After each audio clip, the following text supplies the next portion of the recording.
Animal की making का hangover अब सिर्फ नए नवेले डायरेक्टर्स तक सीमित नहीं रहा।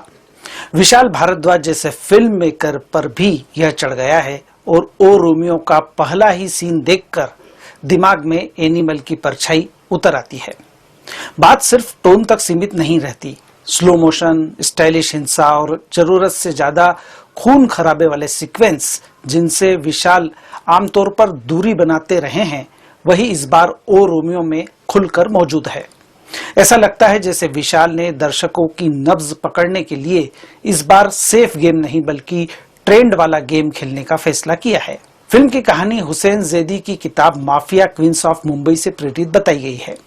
केंद्र में है हुसैन उस्तरा, एक ऐसा लड़का जो कभी बाल काटने की दुकान पर काम करता था, लेकिन पिता की हत्या के बाद उसका बदला उसे क्रूरता की उस हद तक ले जाता है जहां वह अपने पिता के हत्यारे को उस तरह से गर्दन से जांघ तक चीर देता है। पोस्टमार्टम करने वाला डॉक्टर लाश देखकर कहता है, यह किसी आर्टिस्ट का काम है। यहीं से फिल्म अपने किरदार को साधारण नहीं रहने देती। हुसैन रंडीबाज से रोमियो बन जाता है, जो दिल से कभी चलता है और उस तरह से भी। हुसैन की जिंदगी में अफशा की एंट्री 4 लोगों की सुपारी के साथ होती है और यही फिल्म का सबसे दिलचस्प हिस्सा जन्म लेता है। यह प्रेम कहानी फूलों वाली नहीं, गोली बारूद और जिद वाली है। अफशा की बैक स्टोरी फिल्म के प्रति उत्सुकता पैदा करती है। उसकी बदला लेने की जिद, उसकी दबंगता और उसके फैसलों की बेखौफी उसे हुसैन के सामने सीधा खड़ा कर देती है। यह रिश्ता रोमांस से ज्यादा टकराव से बनता है और यही इस फिल्म की सबसे बड़ी ताकत भी है। फिल्म में पुलिस का ट्रैक भी है, जहां पुलिस ऑफिसर इस्माइल खान हुसैन से अपराधियों के मर्डर करवाता रहता है ताकि समाज से गंदगी साफ होती रहे। यह आइडिया कागज पर बेहद दमदार है क्योंकि यह नैतिकता की लाइन को धुंधला कर देता है, लेकिन कहानी जैसे जैसे आगे बढ़ती है यह ट्रैक उतना गहराई से एक्सप्लोर नहीं होता जितना होना चाहिए था। इस्माइल, हुसैन और अफशा का जलाल दुश्मन बन जाता है, लेकिन इस दुश्मनी की जड़ें उतनी तीखी नहीं बन पाती जितनी विशाल के सिनेमा में उम्मीद की जाती है। विशाल भारद्वाज ने निर्देशन के साथ साथ स्क्रीन प्ले और डायलॉग भी लिखे हैं और संगीत भी खुद ही दिया है। यह वही विशाल हैं जो अपनी ट्रीटमेंट के लिए जाने जाते हैं, जहां कहानी सिर्फ संवादों से नहीं माहौल से भी कही जाती है। उनके सिनेमा में संगीत हमेशा एक किरदार की तरह मौजूद रहता है और ओ रोमियो में भी यही सबसे मजबूत पक्ष बनकर सामने आता है। कई जगह वे बिना भाषण दिए बहुत कुछ कह जाते हैं, बस एक फ्रेम, एक धुन और एक सन्नाटा, और दर्शक समझ जाता है। कहानी 1995 में सेट है। उस दौर की क्रिकेट और राजनीति की खबरें और हिट गानों के जरिए विशाल ने उस समय को क्रिएट किया है, लेकिन सच कहें तो विशाल भारद्वाज से इससे कहीं ज्यादा की उम्मीद थी।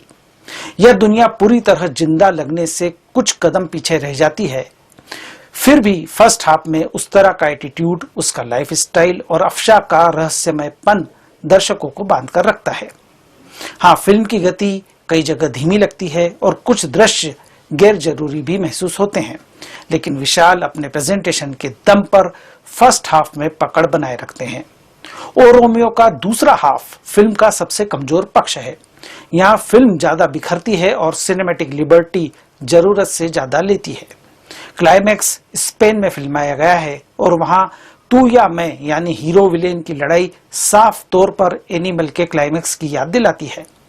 सबसे बड़ा सवाल यही है कि जब विलेन के पास उस तरह को सीधे मारने का मौका है तो वह आमने सामने की लड़ाई क्यों लड़ता है। इस तरह के सिनेमा वाले लॉजिक की उम्मीद विशाल जैसे निर्देशक से नहीं रहती।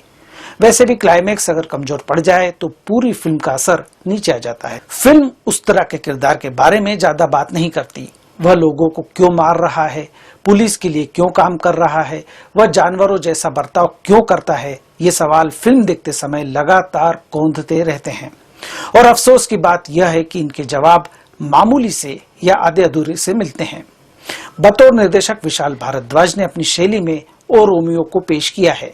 रंगों का संयोजन, आकर्षक सिनेमाटोग्राफी और शॉर्ट कंपोजिशन, इन सब के जरिए वे दर्शकों को आकर्षित तो करते हैं, लेकिन स्क्रीन प्ले और एडिटिंग में टाइटनेस की ओर उन्होंने ध्यान नहीं दिया। यही वजह है कि फिल्म कहीं प्रभाव छोड़ती है तो कहीं अचानक फिसल जाती। एक बेहतर एडिट और थोड़ा ज्यादा सधा हुआ स्क्रीन प्ले इसे अच्छी फिल्म की श्रेणी में आराम से ला सकता था। फिल्म के लीड एक्टर्स शाहिद कपूर और तृप्ति डिमरी ने उम्दा अभिनय किया है। तृप्ति के करियर का यह अब तक का बेस्ट परफॉर्मेंस कहा जा सकता है।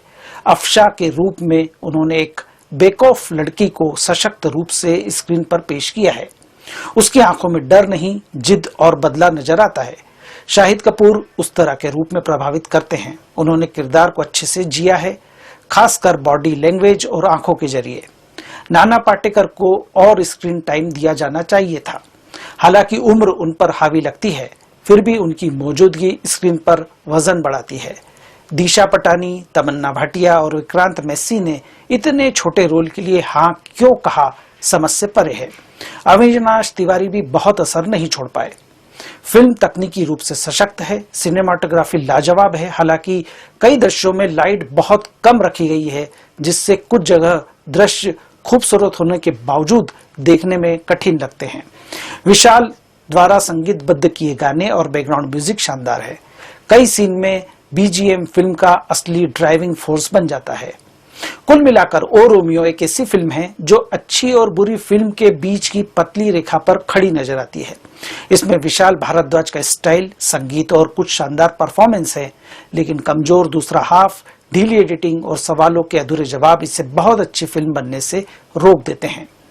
इस फिल्म को मैं 5 में से 2.5 स्टार देता हूं।